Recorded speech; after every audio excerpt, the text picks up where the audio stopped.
जय माता दी मित्रों माँ कालका एस्ट्रोलॉजी चैनल में आप सभी का हार्दिक स्वागत है।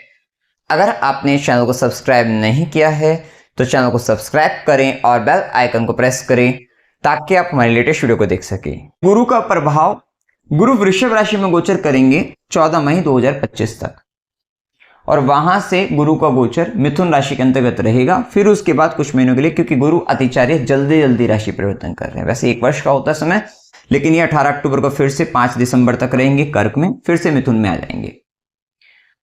तो अगर हम देखें तो 14 मई 2025 तक स्थिति ऐसी है कि आपका षष्ठेश और भाग्येश 11वें घर के अंतर्गत वृषभ राशि के अंतर्गत है, जो कहीं ना कहीं आय की दृष्टि से, लाभ की दृष्टि से, इच्छा पूर्ति की दृष्टि से काफी अच्छा है।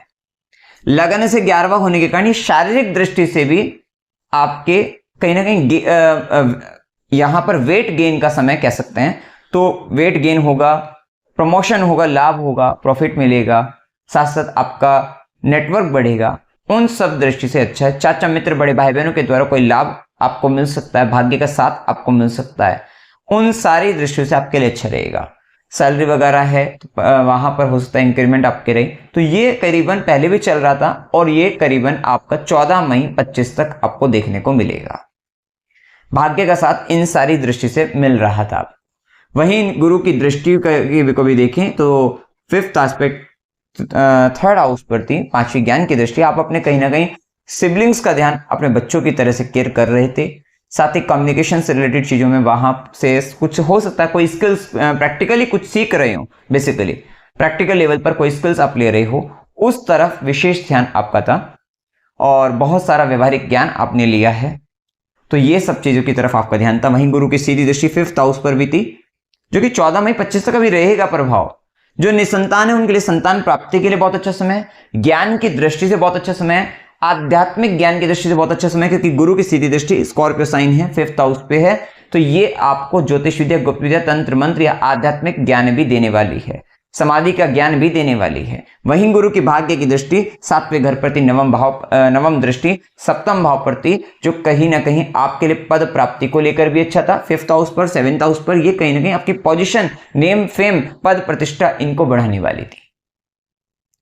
साथ ही जो अविवाहित व्यक्ति हैं उनके लिए भी 14 मई 2025 तक का समय काफी अच्छा है कि विवाह होने की संभावना, और जो व्यापार करना चाहते थे उनके लिए भी समय अच्छा रहेगा। किस समय के अंतर्गत कोई व्यापार का आरंभ हो सकता है, ये सब संभावनाएं देखने को आपको मिलेगी। और जो सेकंड चाइल्ड करना चाहते हैं उनके लिए बहुत अच्छा समय देखने को मिल जाएगा। इसके बाद अगर हम आगे बढ़े, एक चीज का और ध्यान रखें, क्योंकि षष्ठेश बनकर भी 11वें घर के अंतर्गत है गुरु का प्रभाव, तो यहां पर आपके बहुत सारे ऐसे लोग जहां पर मतलब जो शत्रु बने हुए थे वो भी मित्र की तरह या उनसे भी आप लाभ लेते हुए नजर आओगे। शत्रुओं से भी लाभ, या जहां पर जिन लोगों ने पैसा मारा हुआ था उनसे भी पैसा निकलवा लेना, लाभ ले लेना। तो ये सारी चीजें आपको देखने को मिल सकती है 14 मई 25 तक। इसके बाद की जो स्थिति रहेगी 14 मई 2025 के बाद आपके लिए ये गोचर मिथुन राशि में जैसे हो जाएगा, भाग्य का स्वामी और षष्ठेश ये व्यय भाव 12वें घर के अंतर्गत चले जाएंगे। एक बात तो ये तय है कि भाग्य का स्वामी व्यय भाव में भाग्य की हानि कह सकते हो आप, लेकिन इसको आप इस तरीके से भी देखिए कि भाग्य आपका वहां चला गया 12वें में, तो वहां की चीजों में आपको भाग्य का लाभ आपको मिल जाएगा। तो अगर आप विदेश संबंधित कुछ भी प्लान कर रहे थे, फॉरेन से रिलेटेड, फॉरेन एजुकेशन से रिलेटेड कुछ भी प्लान कर रहे थे, तो आपके लिए अच्छा रहेगा। जन्म स्थान से दूर देश प्रदेशों से कोई काम करने की सोच रहे थे, विशेषतः 6th लॉर्ड बनकर गया है, नौकरी मिल जाएगी आपको। बड़ी कंपनी, इंटरनेशनल कंपनी के अंतर्गत, बाहर की कंपनियों में आपको जॉब मिल सकती है। तो उन सब दृष्टि से ये समय आपके लिए काफी अच्छा हो जाएगा। अगर आप ऐसा कुछ नहीं करते हैं, 12वें घर से नहीं जुड़ते हैं, तो फिर ये भाग्य की हानि कह सकते हैं, वहां पर थोड़ा दिक्कतें आएंगी। इसको और गहराई से समझे कि गुरु का व्यय हो रहा है 12वें घर में मिथुन राशि के अंतर्गत। आप इस समय के अंतर्गत लोगों को ज्ञान देते हुए नजर आ सकते हो, और कैसा ज्ञान, बहुत प्रैक्टिकल लेवल पर आप कुछ स्किल्स बेस्ड, कुछ हैंड मतलब कुछ हस्त से संबंधित हो सकता है, हैंडक्राफ्ट से रिलेटेड कुछ भी आपने सिलाई, कढ़ाई, बुनाई, इस तरीके का भी हो सकता है, या कोई पेंटिंग से रिलेटेड कुछ है। मतलब कहीं ना कहीं हाथ से की जाने वाली कुछ ऐसा, या कोई आपके प्रैक्टिकल लेवल पर कोई स्किल्स आपने सीखा हो, कोई ज्ञान आपने लिया हो सकता है कि कोई मान लो कोई लैंग्वेज से रिलेटेड है और आप उसको मतलब राइटिंग, कम्युनिकेशन, इससे भी रिलेटेड हो सकता है। इन सब चीजों पर खर्चा होगा, इन सब चीजों से लाभ लिया जा सकता है, ये सारी चीजें वहां पर होगी, क्योंकि गुरु है, सलाह का कार्य होगा, सलाह ली जाएगी नहीं तो दी जाएगी, ये दोनों में से कुछ हो सकता है। टीचिंग का काम, छोटे छोटे बच्चों को पढ़ाना, सिखाना, ये सारी चीजें वहां पर देखने को आपको मिल सकती है। तो कहीं ना कहीं गुरु का 12वें घर में गुरु संबंधी चीजों पर खर्चा, संतान पर खर्चा, ये होने की भी संभावना देखने को आपको मिलेगी यहां पर, क्योंकि गुरु प्रतिकारक भी होते हैं और गुरु आपके आध्यात्मिक हो सकता है, क्योंकि आपका 9th और 12th हाउस के अंतर्गत जा रहा है, 6th भी जा रहा है, तो आप हो सकता है गुरु के आश्रम में वहां पर जो बच्चे हैं उनके लिए आप ज्ञान की सामग्री, कोई आप स्टेशनरी का सामान उनके लिए देकर आए, उन चीजों पर खर्चा हो, क्योंकि वहां पर इससे रिलेटेड कहीं ना कहीं जाना है आपका। अगर आप दे दोगे तो सही रहेगा, अन्यथा फिर वो कहीं ना कहीं कुछ बॉडी के पार्ट से, बीमारी के थ्रू कहीं ना कहीं वहां से निकल जाएगा, ये किसी परेशानी के द्वारा निकल सकता है। गुरु का प्रभाव रहेगा तो हो सकता है गोल्ड से रिलेटेड चीजें, और गोल्ड में भी यहां पर क्योंकि जेमिनी साइन आता है तो वहां पर कुछ कानों में पहनने का गोल्ड, हाथों में पहनने का गोल्ड, भुजाओं से संबंधित, तो ये इत्यादि पर खर्चा होने की संभावना हो सकती है। बर्तन इत्यादि पर भी गोल्ड या पीतल विशेषतः, इन पर आपका खर्चा या इनका व्यय होता हुआ दिखाई देगा फिर, तो कहीं ना कहीं इनसे रिलेटेड कुछ बनता है अपने गुरु पर खर्च करने का और कुछ सीखने के लिए बेसिकली। तो यहाँ पर हो सकता है कि कुछ आप एजुकेशन लो, बाहर जाकर करो, ऑनलाइन करो, ऑनलाइन प्लेटफॉर्म के थ्रू आप कोई कोर्स करते हुए नजर आए और वहां पर, और वो हो सकता है थोड़ा स्पिरिचुअल भी हो या कहीं ना कहीं बहुत प्रैक्टिकल लेवल पर हो, इंटर्नशिप हो, तो वहां से आपको फिर गेन भी होंगे, प्रॉफिट भी होंगे और वहां पर खर्चा भी होता हुआ दिखाई दे रहा है। साथ ही आप अपने घर के बड़े बुजुर्गों पर खर्च कर सकते हैं, धार्मिक यात्राएं, तीर्थ यात्राएं, और खासकर आपकी भी खुद की बनती है, क्योंकि शनि भी मीन राशि के अंतर्गत 9th हाउस में गोचर करेंगे। ये बताते हैं कि पहाड़ चढ़कर आना है तो आपका भाग्य के मामले में जो अड़चन रुकावटें जो शनिदेव दे सकते थे वो नहीं देंगे, कहीं ना कहीं ये यात्रा आपकी बनती है। और ये यात्रा देखो केवल अभी 2025 के लिए नहीं, क्योंकि शनि का गोचर 2.5 साल के लिए टाइमिंग हमने लिखी है, तो ये यहां पर आपको दे सकता है।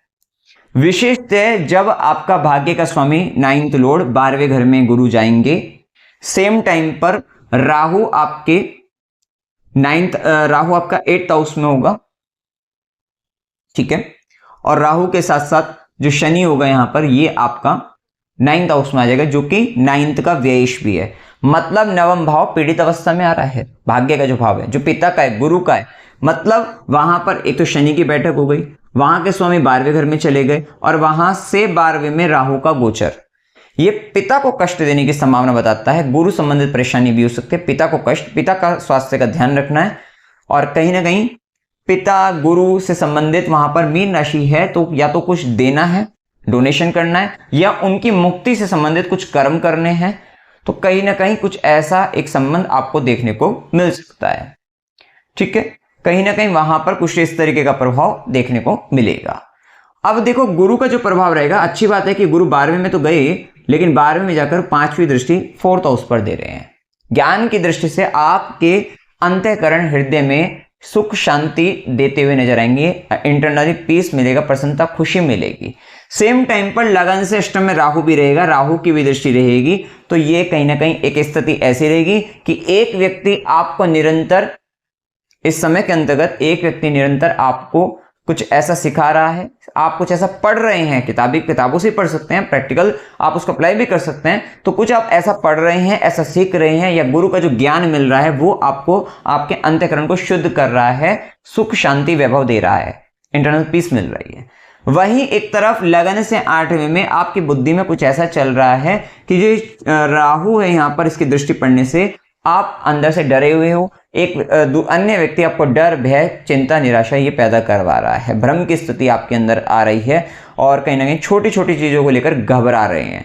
ये अब ये देखिए दशा पर निर्भर करेगा, जिनकी गुरु दशा है उनके लिए वहां के रिजल्ट, और जिनकी राहु दशा है उनके लिए वहां के रिजल्ट प्रोमिनेंट हो जाएंगे, तो ये भी स्थिति देखने को आपको मिलेगी।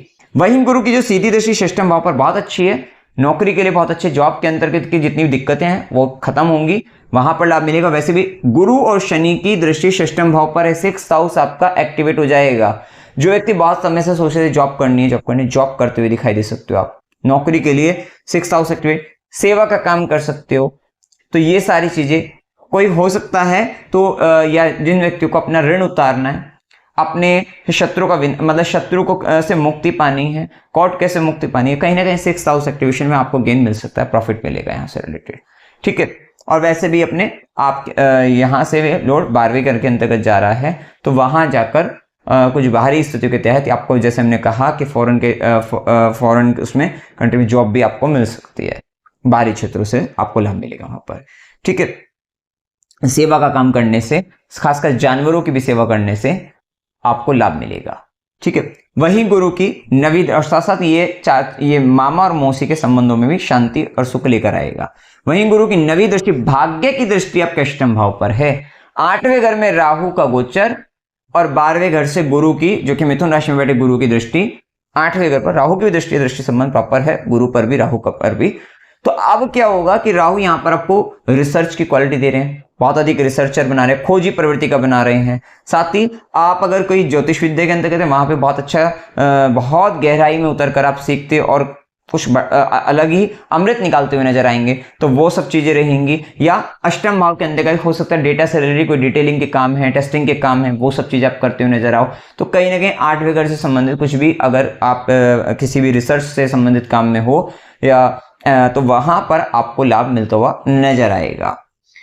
गुरु की ज्ञान के दृष्टि अष्टम भाव पर होने से ये और आपको लाभ देगा। साथ ही राहु के कारण हो सकता है कि आप आपके ससुराल पक्ष की ओर से या कुछ ऐसा लगे कि मतलब जो सही ना हो, या एक इल्यूजन, एक भ्रम की स्थिति बने। वहीं गुरु की ज्ञान की दृष्टि उन चीजों को, ये राहु को नियंत्रित करते हुए नजर आएगी, थोड़ा शॉर्टकट तरीके से, क्योंकि राहु आपकी बुद्धि, ये आपका सर जो है, सारा का सारा जो फोकस रहेगा अष्टम भाव पर, तो आप कहीं ना कहीं शॉर्टकट तरीके से गेन करने की, लॉटरी सट्टा इत्यादि से लाभ लेने की सोच सकते हैं। और वहीं गुरु की दृष्टि रहेगी तो वो आपको कंट्रोल रखेगी, ऐसा मतलब सही तरीके से सही मार्ग पर चलकर धन कमाइए, अन्यथा ये राहु आपको परेशान कर सकता है, ठीक है। ज्यादा लालच करने से ये राहु गड्ढे में ले जाएगा, दिक्कत दे देगा आपको, तो इस चीज से हमें सावधान रहना है।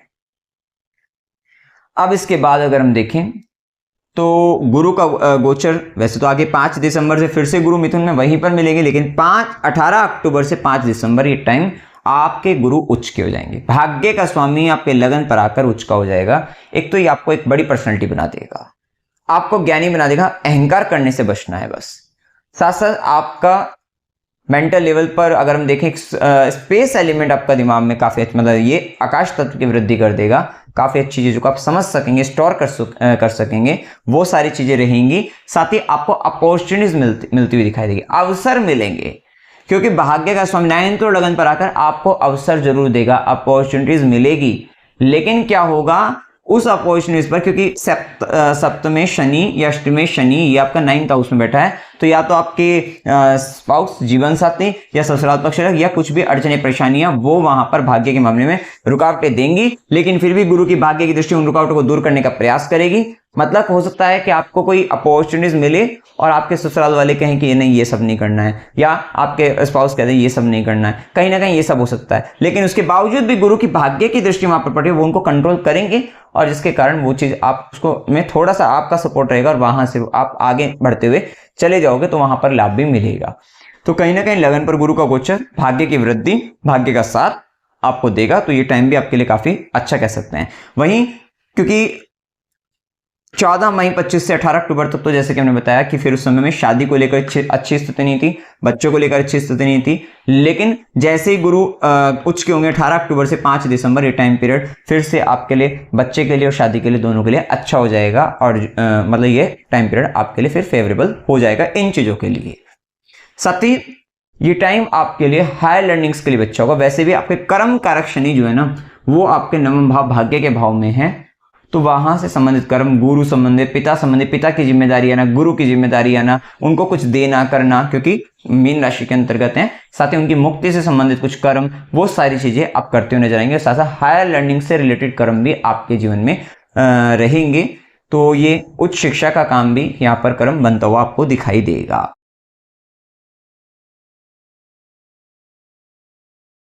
अब देखिए उपाय आपको क्या करनी चाहिए।